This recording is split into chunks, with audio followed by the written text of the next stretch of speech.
This is Matt Gonzalez with MacRumors, giving you some tips and tricks for the new Apple Watch. As this is a new platform, there's a lot to discover about how it works, so this video should help show you some new ways of using the Apple Watch.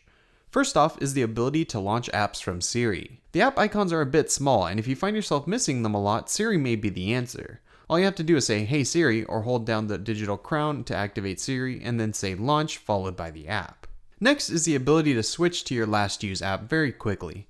To do this, all you have to do is double click on the digital crown and it will switch apps. Double tap again and it'll bring you back where you started. Next is the ability to use handoff from the watch. Whether you're viewing a notification or if you're in an app, you can easily switch over to your iPhone using the icon on the bottom left corner of the lock screen. This makes it very easy to switch screens but start off right where you were. While viewing notifications, you can also clear all by using a force touch, so instead of swiping them off individually, you can make them all go away by force touching and hitting clear. In Glances, there is a control center area that allows you to set some settings quickly without going into the settings app. Here you can set airplane mode, do not disturb, silence the watch, and ping your phone. In the Glances, there's also a section to view the battery life of the watch and go into power reserve mode manually to save battery, and there's also a glance to view your heartbeat just by tapping on the heart.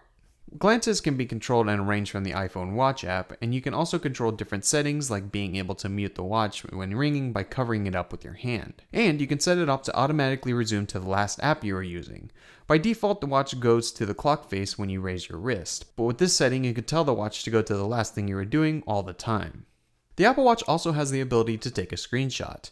To do this, just push the digital crown and hit the button below it at the same time and it will take a screenshot that will be saved to your iPhone's photo library. Force touch is also used with emoji.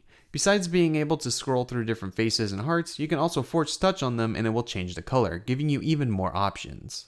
Another place force touch is used is in the music app. Here you can force touch and bring up different controls like shuffle, repeat, and change the source from the Apple Watch to your iPhone, or you can choose to AirPlay to another device. Another tip is that in the settings app under time, there's the ability to change the time of the clock forward a bit, so if you want to set the time to be later than it actually is, you can do that. Lastly is with dictation and messaging. By default, you get the option to either dictate a message or choose one from their pre-created options. But if you go into the Apple Watch app on your iPhone and go under messages, you can add your own messages and that will always be there, so you can make them personalized to however you'd like. Also with dictation, when you want to send a message, you have the option to use an audio message or a dictated message. But if you want to only have the option for one or the other, you can set that in the Apple Watch app as well, so you can have it always only have the option for either audio or dictation. So those are some tips and tricks to use with your new Apple Watch. I hope you found this video helpful. If you did, be sure to hit subscribe and stay tuned to MacRumors.com for more. Again, I'm Matt with MacRumors, and we will see you in the next one.